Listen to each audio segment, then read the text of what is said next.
انطلاقاً من سنة 2005 طفت على سطح كرة القدم الأوروبية عدة مواهب شابة لفتت أنظار العالم إليها بشدة، أبرزها كريستيانو رونالدو وليونيل ميسي وسيرخيو أكويرو وفرناندو توريس وغيرهم.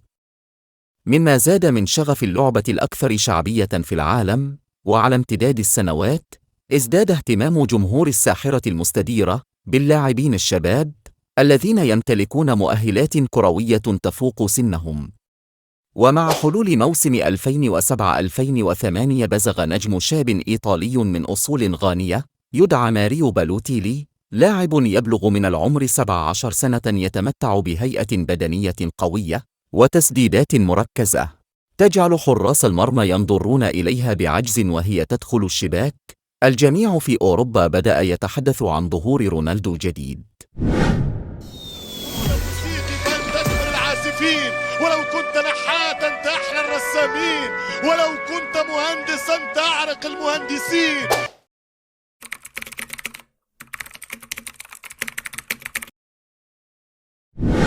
ولد بالوتيلي في باليرمو الإيطالية عام 1990، واسمه الحقيقي هو ماريو بارولو من أبوين مهاجرين غانيين.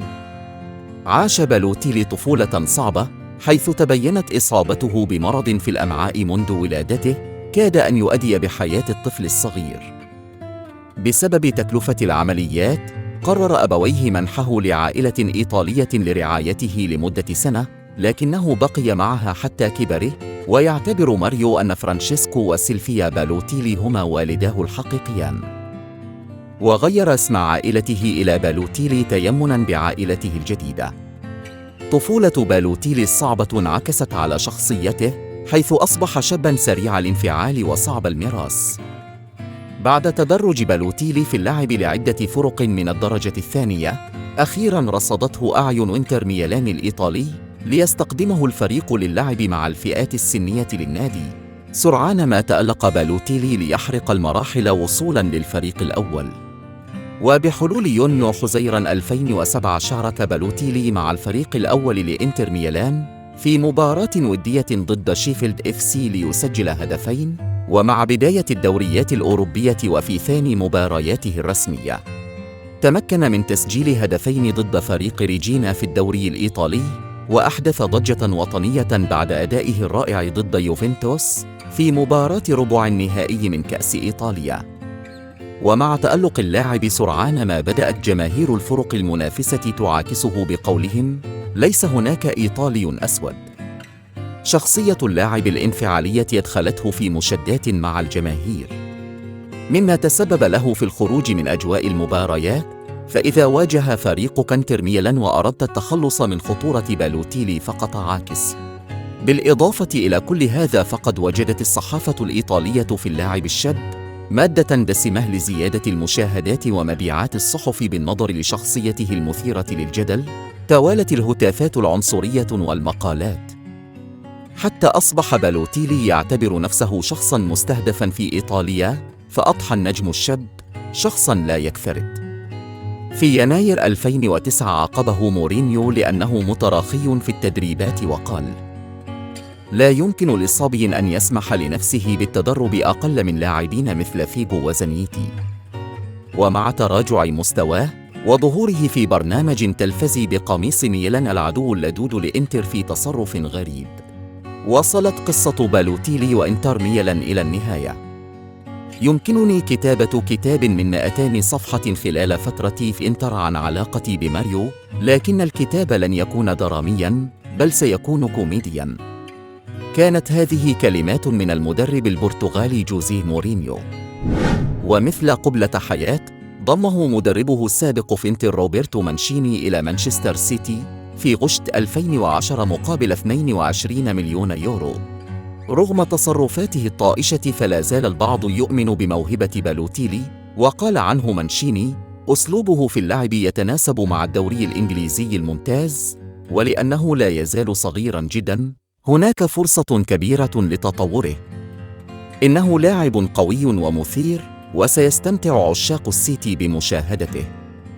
في مانشستر سيتي سجل بالوتيلي الكثير من الأهداف وقدم مباريات رائعة، لكنه واصل عدم الانضباط، وفي عام 2012 تلقى 4 بطاقات حمراء في موسم واحد، ما جعل روبرتو مانشيني يفقد صبره معه وعنفه أكثر من مرة.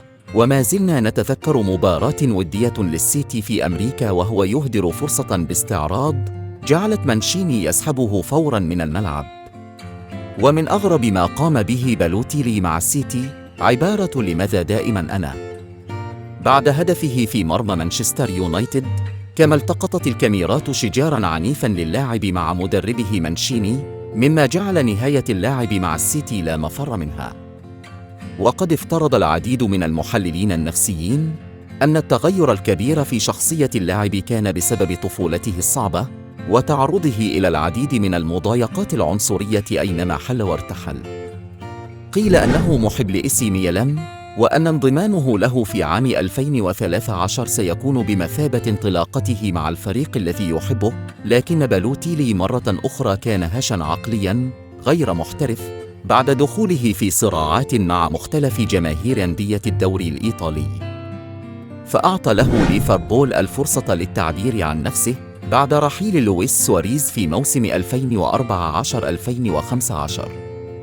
كانت هذه فترة اضمحلال بكل ما تعنيه الكلمة بالنسبة لليفربول ولبالوتيلي، فقد سجل 4 أهداف فقط في 28 مباراة، ولم يكتفي بسوء المستوى الفني، ففي مباراة أمام ريال مدريد في دوري الأبطال تعرض بالوتيلي لانتقادات من قبل المدير الفني بريندان روجرز لقيامه بتبادل القمصان مع مدافع ريال مدريد بيبي عقب نهاية الشوط الأول، قائلاً أنه شيء لا يحدث هنا ولا يجب أن يحدث هنا.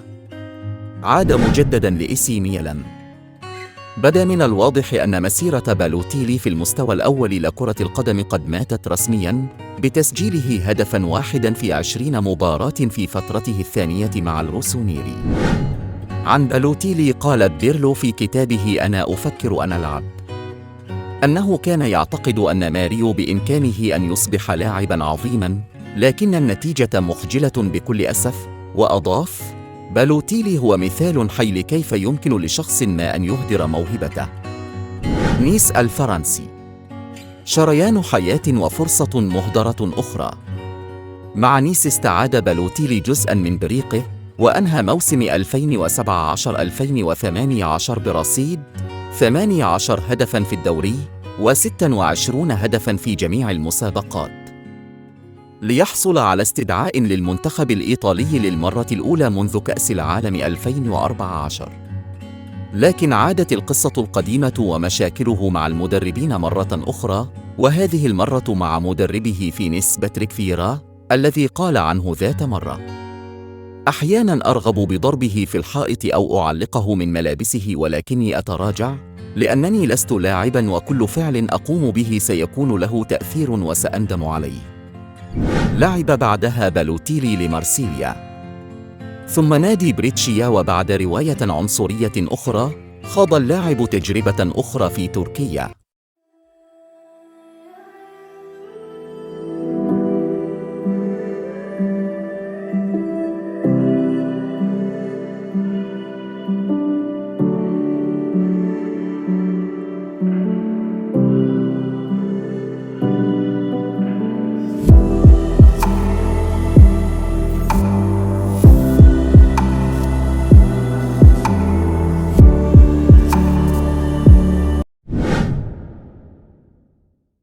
قد تتساءل الآن: أين هو بالوتيلي؟ أين انتهى به المطاف؟ ماريو بالوتيلي الآن لاعب يبلغ من العمر 33 سنة، وهو ينشط في صفوف نادي سيون السويسري، فقد خفت بريق الموهبة الإيطالية، لأن الموهبة وحدها لا تكفي. وأنت عزيزي المتابع، ما رأيك في قصة بالوتيلي؟ وما هو السبب الحقيقي وراء فشل مسيرته الكروية؟ في النهاية لا تنسوا دعمنا بالإعجاب والاشتراك في القناة.